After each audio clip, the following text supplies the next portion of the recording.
So Advent is pretty special because it's the celebration of the birth of Christ, and it's Christmas, and it's all of the things that we love about that season.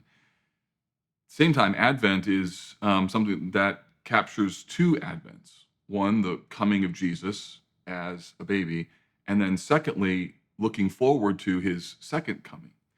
And so I find that Advent's a really important time of year, not just because it's Christmas, but it's a time to be reminded that we are right now in the season of waiting between the two Advents. That everything about what it means to be a Christian is an anticipation of what is yet to come. And so as we think about what it meant for that baby to come in his first Advent, it's a reminder that I'm longing for Christ to return in this second Advent, and that my role as a Christian right now is to wait for that coming king. And I think many of us, we don't think about waiting as something that's positive or as normal in the Christian life. And I think Advent is a time for us to be reminded that no, waiting is actually central to what it means to be a Christian.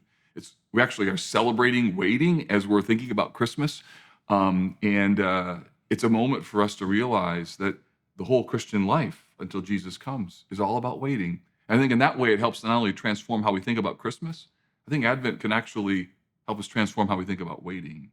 That waiting is something that's not only essential to the Christian life, but something that's really good for us to do, not just at Christmas, but quite frankly, we're waiting all year.